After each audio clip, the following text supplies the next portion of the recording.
Okay, so we're going to be looking today at perimeter of compound shapes. So trying to calculate the perimeter of a compound shape. So to start off, we're just going to recap on finding the perimeter of a regular shape. So if you just pause this video and have a look at these 6 questions, please make sure to have a look at the units and see if they are all the same, and if not, to change them so that you get an accurate perimeter. Okay, so hopefully you've been able to do those questions. So for question A, you should have gotten 26 centimetres as your perimeter, B, 28 centimetres, C, 105 centimetres, D, 66 centimetres, E, 660 centimetres, and F, after you simplified your expression, you should have ended up with 10x plus 8.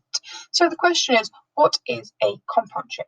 So a compound is something that is composed of 2 or more separate elements. So hopefully that gives you a bit of a clue as to what a compound shape is. A compound shape is a shape composed of 2 or more shapes. So an example of that is if we have 2 rectangles and we want to put them together, this would create a compound shape.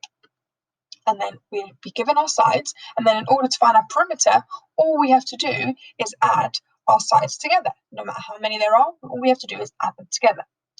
So what if we are given a compound shape with a missing side? Okay, this is where it gets a little bit tricky. So what we have to do first is find our missing side. So if you notice, we have a missing side here to here. Okay, and we have a missing side from here to here. Okay, so if we look at our shape, we can see that from this point here to this point here, it's 3 centimeters. Therefore, from here to here, it's also going to be 3 centimeters. And then we know that from this point here to this point here, it's 4 centimeters. Therefore, from this point here to here, it's also going to be 4 centimeters. And then hopefully that should give you a bit of a clue as to what the final length is of this bottom. So from here all the way across to this point, we add these 2 together, giving us a total of 7 centimeters for this long missing length. Now, what about this one? This is where it's a little bit trickier. So let's have a look at this question. So we know that from this point here all the way up to here is 6 centimeters, because it's the same as the other side. Okay, so we know that from here all the way up to the top is 6 centimeters. Now, if we were to find that missing gap, all we have to do is subtract the 2 lengths, so the longer length of 6 centimeters by the shorter length of 4 centimeters that goes from here to here, which will then give us this missing number. So we just do 6 subtract 4, giving us an answer of 2 centimeters.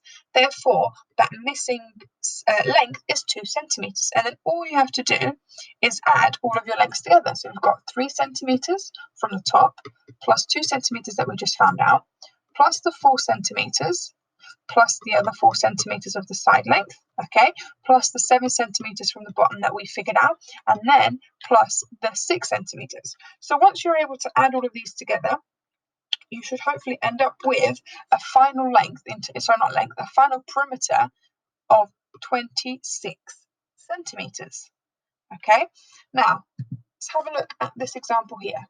So we've got a compound shape again. Now, to find this missing length, okay, we know that from this bottom here all the way up to the top it's 9 centimeters, and then we know that from here to here it's 2 centimeters. So in order to find this missing length from here to here, all we have to do is subtract these 2. So 9 take away 2 is 7 centimeters.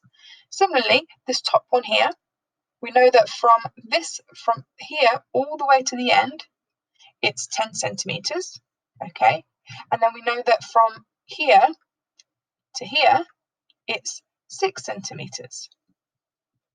Okay, so if we know that the long length is 10 and the shorter length is 6, what's remaining is, if we subtract them, it becomes 4 centimeters. So we do our 4 centimeters plus our 7 centimeters plus our 6 centimetres, plus 2 centimetres, plus 10 centimetres, and then finally plus 9 centimetres. Okay, so once you've added these all together, you should hopefully end up with an answer of 38 centimetres as your perimeter.